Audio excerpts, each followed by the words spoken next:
we'll take him on board the lifeboat, and then the helicopter will take him off. It's just the two of you on board. Okay. I've been trying to do that. Yeah, it's no problem at all.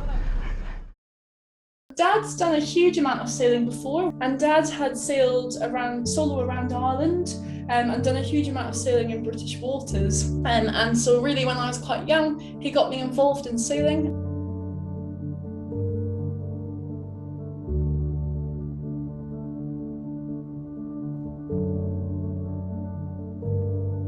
So we have a Moody 42 ketch called Lucina. Dad had sailed her up to Scotland, up to the Hebrides. We were sailing back down, but via Ireland. So we'd sailed down to Bangor in Northern Ireland. And our particular trip at the time was sailing from Bangor, Northern Ireland to Aberdaron in North Wales. And we were actually hoping to see some friends for a breakfast the following morning. We never got there in the end. So Dad woke me up at, I don't know the exact time, but it must have been about 4 o'clock in the morning. So I jumped out of bed and headed straight up. And he was pointing at we had navionics, so he was pointing at the screen, and I couldn't work out what he was trying to tell me other than the fact that we were not heading towards the right piece of land. So I asked him where we were going. And we used to have a house in Aberdaron, and Dad spent a lot of his life in Aberdaron.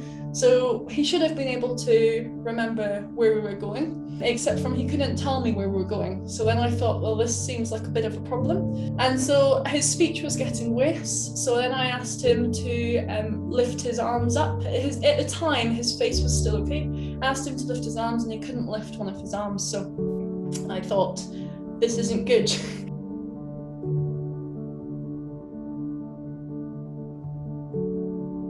I radioed a mayday, and the Coast Guard responded straight away. I kept Dad down below because I didn't want to tell him what I was doing in case I panicked him, because I didn't think his blood needed any more strain than what I thought it was under. Radioed the Coast Guard, they returned my call, and then they sent out the helicopter and the lifeboat straight away.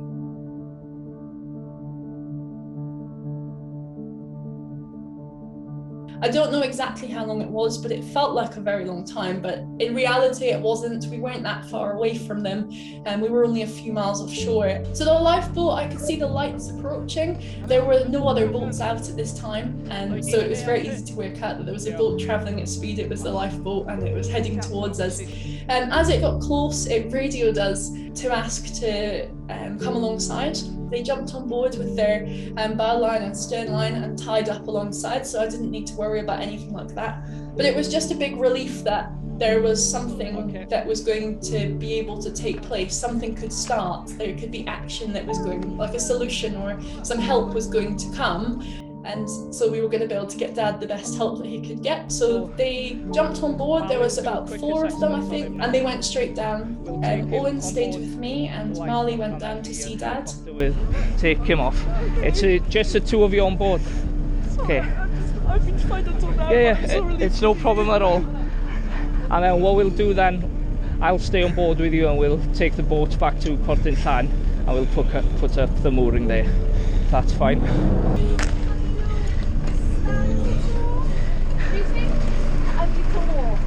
They assessed him. They decided that they needed to take him over to the lifeboat so that he could have the helicopter evacuate him from the boat. Dad, I'm just going to put this in your jacket.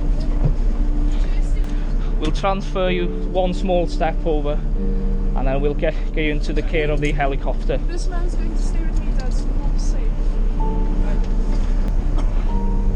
Will I be able to get there once I get to shore? Yeah, it's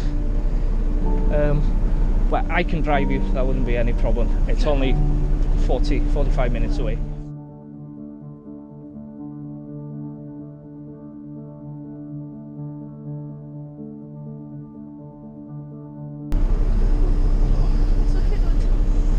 Get him up then. And just hold him up to your waist. Okay. Slowly. Okay. So they brought him up and sort of helped him walk across and carried him across to the lifeboat and got him ready, and then the helicopter approached. Owen stayed with me, and we left the lifeboat. They dropped our lines and we left. We headed back towards the shore. The lifeboat maintained its course, and then the helicopter picked Dad up from the deck. Dad was now going to where we'd be able to help him, and I was just able to do the sort of superfluous bits on the side that weren't important at this particular, or weren't as important at this particular moment. I can't remember much about it. I can remember suddenly this man arriving, sort of something happened, I don't know what. Next second, whoosh, up I was gone, and next I was in the helicopter and didn't know much about it really. A little bit of memory, just tiny bits, but I'm obviously grateful for the RNLI and for my daughter who handled the boat and sorted things out, but I never said to her, look after this, do that, do the other, the sort of thing you would normally say. The crew went completely beyond what they were required to do. They took me to the hospital, they offered me cups of tea, they gave me hugs. Owen, who came with me, he didn't just leave me at the hospital, he came in and made sure I'd found Dad. They offered me places to stay, they offered every little thing that they could offer to help with. They absolutely offered to do that, and multiple, a few of them would offer to do this.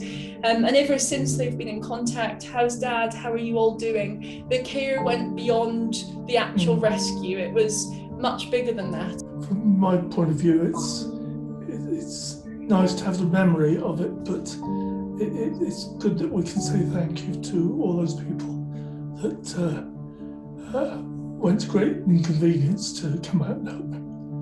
That's very kind.